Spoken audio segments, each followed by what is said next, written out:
Hello, my loves, and welcome back to another reading. Okay, we are starting with the Ostara deck again. I am just in love with the vibe that this coloring has, especially with the rainbow sort of silver on the sides. It's so, like I said in my last reading, it's giving me such this pure sort of beginning, new beginning. I mean, that's what Ostara is, right? That's what the spring equinox is. And I know people will in the southern hemisphere will be experiencing the autumnal equinox soon, but right now feels like it is the beginning of something. And, you know, we just had the start of the year of the snake, the lunar year of the snake. The snake. Why? Oh, no, we are not. No, we are done with that energy, my loves. We just ended the year of the wood snake. We are beginning the year of the fire horse. Interesting. Very, very interesting. But it feels like there is something that is coming in here that is so new, that is revolutionary, that is allowing us to see the rainbow. I hope you can see some of that shimmer in here. But see that rainbow of beauty and light. You know, you don't get rainbows without light, right? And rainbows happen after storms. We're still certainly enduring a lot of storms in this world right now, both politically, ecologically. There are literal, crazy storms happening, flooding, fires, crazy snowstorms here in North America. I got to tell you, this winter has been so very strange, because I've been living here for such a huge chunk of my life in this area that I'm in. And this is the first winter in, oh my God, it has to be at least over 15 years, maybe more, that feels like the winters I experienced here when I was a kid. There was so much snow, but also the snow felt like so much. There's something about it that feels like this, almost like a blanket on the world, the snow that happened here, a blanket on, the world around me, to cleanse it, to wipe it clean, to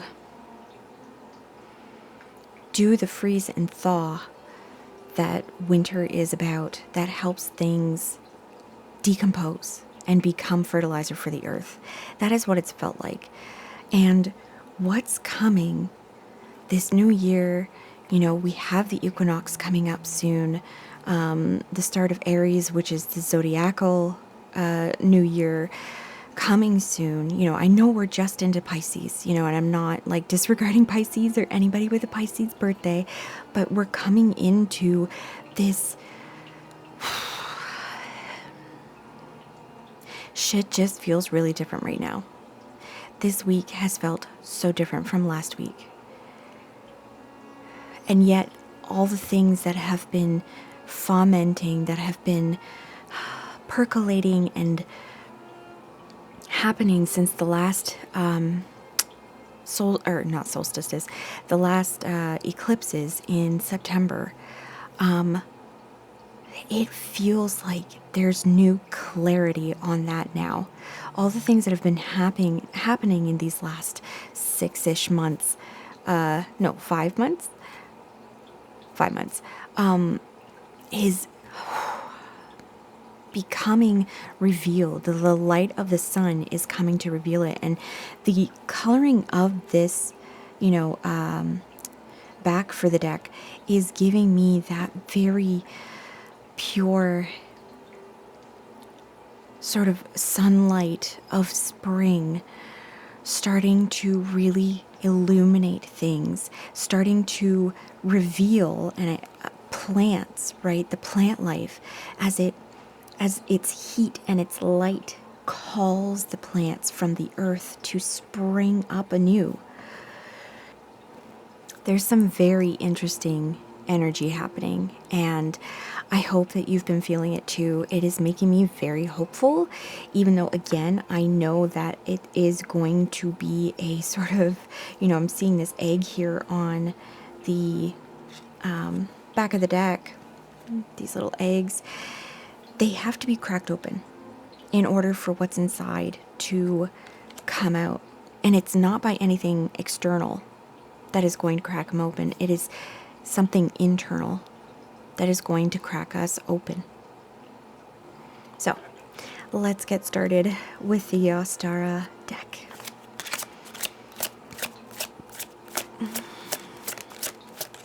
Oh, and there's a whole bunch of Neptunian things happening on the day that this is released, isn't there? Which for me, I'm just doing this the night before. Oh, that's... I love that. Okay.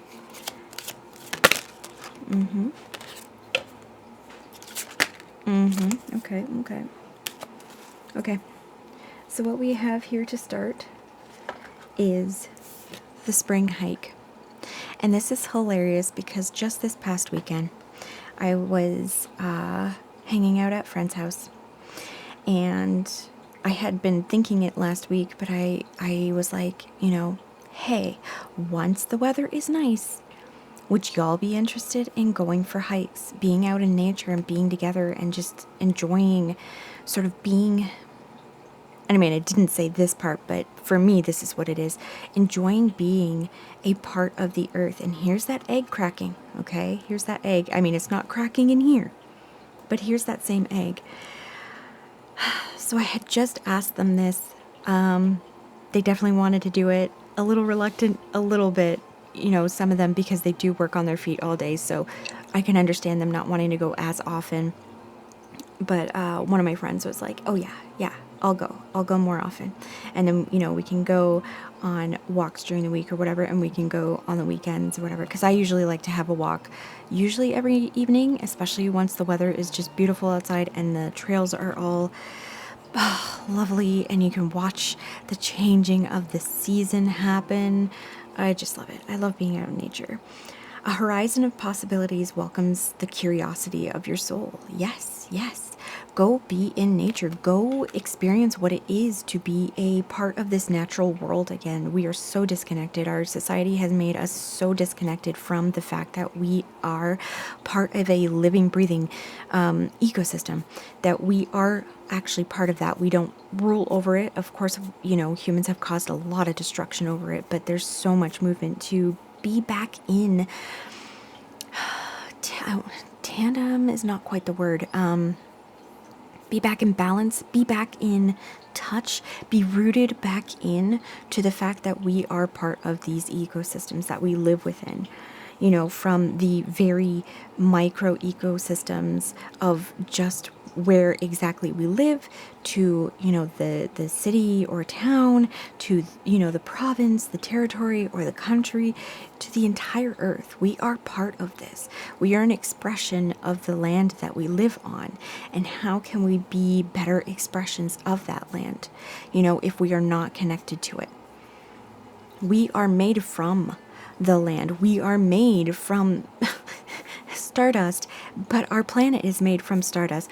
We are so intricately connected with this planet. Get yourself right out in nature. And, I'm seeing the sun and the moon here. It's giving me the, I know obviously this isn't the Ring of Fire eclipse, but this is giving me the eclipse. This is giving me that I have a feeling that, these eclipses that have just happened, especially the ones in September, I mean, I find that they all have their vibe, right? But this one in the past September was kind of wild for me, and this one is giving that same energy. And I feel like if you were here, then it's been the same for you. And by same energy, I don't necessarily mean the exact same, because obviously everyone is different. Everyone is moving through the 18 months of being in the same signs and like moving through that in this progression, right? There was this otherworldliness and expansiveness, this almost cracking openness of the ones in September. This one feels like, oh, that snake skin is gone. That shedding is done. This egg is really cracked open. And now it's time to crack open the golden egg of your heart, your golden heart. Allowing earth, allowing who you are as part of this earth to actually work through you, actually move together with this earth. The next one we have is shortbread. The sweetness of your craft asks that you indulge in the celebration of you. This is so perfect. The last reading that I had, we talked about, taking care of your body, taking care of yourself in all the ways, taking care of your mental health, taking care of your emotional health. You need to be, well, well oiled, well celebrated for the wins. And look at this, we have an egg again. We have another egg, and we have the moon again as well, and we have these birds. We are moving through this time where you have to celebrate all the wins that you can, all the things that you can about yourself. Celebrate yourself. We're taught not to. We're taught to never feel good enough. We are taught not to feel like anything that we do means anything. Yes, it bloody does. If you're sharing that shortbread with your friends and your family, let me tell you, those friends and family will be delighted. Okay? That radiates out through that golden egg of the heart. That radiates out into the world around them. That radiates out well beyond anybody you could ever know, because it just keeps rippling out. It just keeps radiating. All the light that we have within us, within our heart spaces, to shine into the world radiates out farther than we could ever know. And here we have the Lamb. Nothing is ever late, and everything is as it should be. Trust is the salve. Yes, yes. Again, our society tells us that we should always be productive. We should always be working. If we're not working, we're no good. We're useless. If you have not achieved your childhood dream of, becoming an actor or becoming a doctor or whatever it is by the age of 26 or something like that, you're a failure. That's absolutely not true. You are exactly where you're supposed to be right now. You have climbed over mountains. You have done the hard task of finding yourself, finding your place, yourself. Oh, what's the message here? You have done the task of finding where you were meant to be, what path you were supposed to take, and sometimes that's not the path that's already tread, right? And this softness that you must have, I'm seeing the Lamb here actually as a reflection of the self.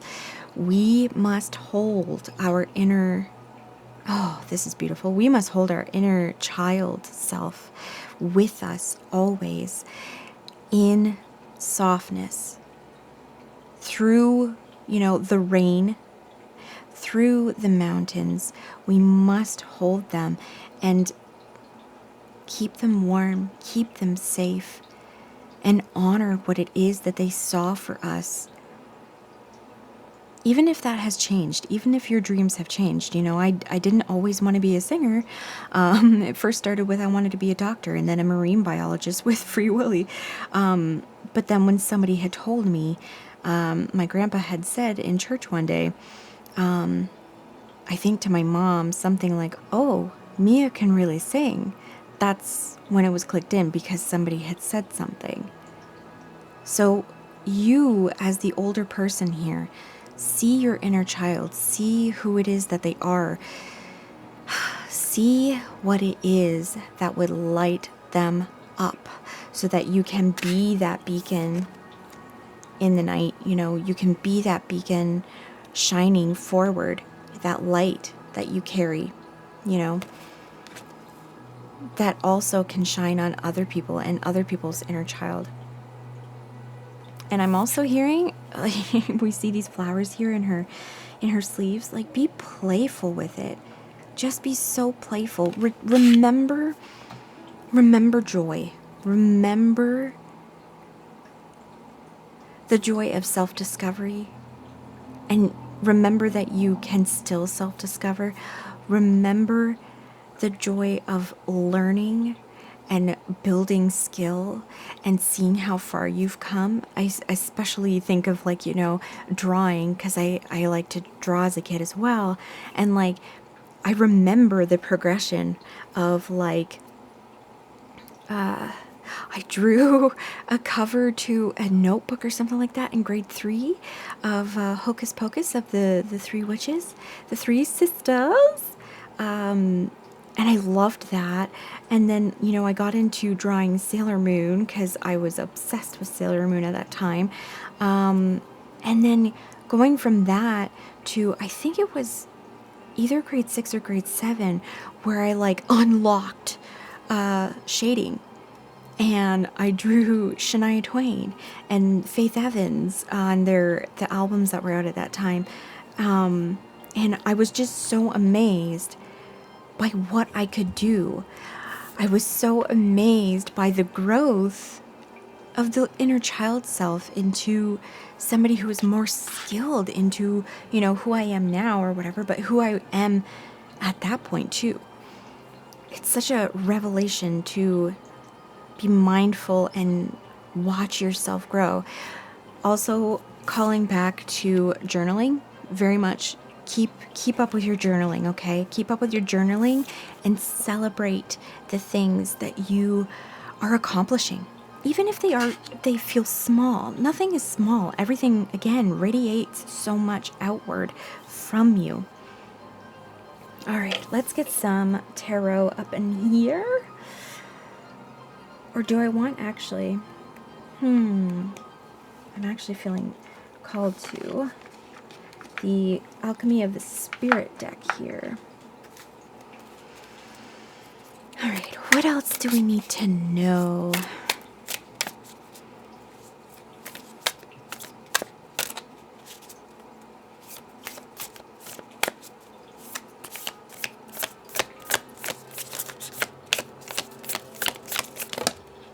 Ooh, the clover, that you are one lucky biche. Okay. And we have the tree. What I'm seeing here actually is this. Oh, this is perfect. Oh, hold on. My kitties might be starting to fight. Ladies. Psst, psst, psst, psst. Babies. Stop flapping your tails all saucily. My children. Okay. What I am seeing here. I've been doing this, this membership program with somebody. If I remember, I'll have to link it if I remember. But anyway, and we've been doing. It's Har in Sanskrit, but it means, I think, what did she say? The seed or something like that. And you go like this, and you are doing these movements while also saying hud, hud, right? For a certain amount of time to bring in this seed that you're growing, this spiritual seed of whatever it is that you are looking to bring in, right? You are looking to grow in your life. And what I am seeing here is that it starts so small, but becomes this great tree that has so many things available in it, so many things that can add such sustenance and nutrients and shade and protected areas below for tender plants to grow. And look at this too, the sun and the moon. And even death Oh, beautiful. Okay, and death holding, or the tree holding these seeds that we create and grow and allow to be in the world, also carry the voices, the love, the lessons from people who we have loved before, and will also carry our death self in these seeds that we grow in these lives. And by seeds, I mean whatever it is you are trying to manifest in your life, whatever it is that you are, that makes the world a better place. Again, even if it is just small, because it's not small, because these seeds, as small as they are, that you can have it in your hand at the very beginning, and maybe, you lose it really easily because wind can come around and just blow it off. They can turn into this great, great tree. And this looks like an oak tree here. That's the shape of it. This mighty oak who can live for such a long period of time, who can affect the lives of so many people and animals and plants and insects. Whatever it is that we are building here, and I'm seeing, this is the light of this, the magic light of that sort of renewal, this rainbowy, and we have that here. Sorry, I don't know if I shoot, I don't know if I showed this properly, but anyway, the rainbow reflection here, the light coming from the seed is going to be that. And then the tree itself of the thing that you are working on is going to hold the light of the sun and the moon and the stars and everything wondrous and beautiful and life-giving.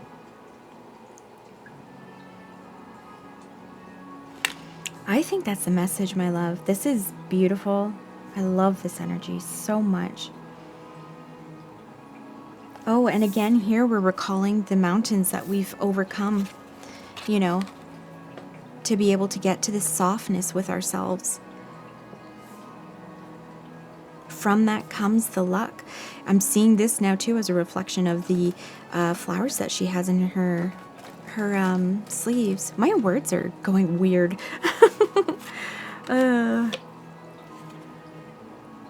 Absolutely beautiful. Yes. I mean, you're the light. You're the light. You're the light of your own life, but also you provide light to others. We all do. That's what we all do for each other. Now, sometimes your light is not meant for certain people, and that's okay. But sometimes it is. And that's why it's good to really understand and think about the things that you want to put into the world, whether it's just it can be as simple as just how you speak and interact with people.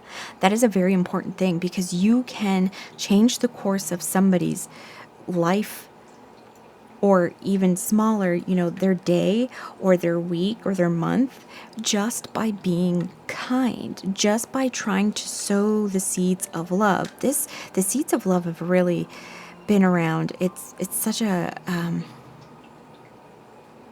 they want to grow. They want to grow in my mind, is what I hear. They want to grow in my heart, and I think they want to grow in all of our hearts. So remember to always try to be planting the seeds of love.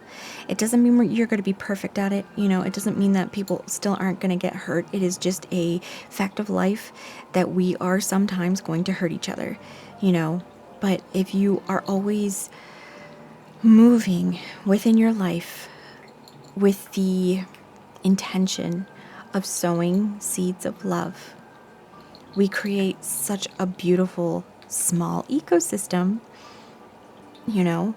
for our loved ones and everybody around us. Gorgeous message. Thank you so much for being here, and I will see you in the next one. Bye.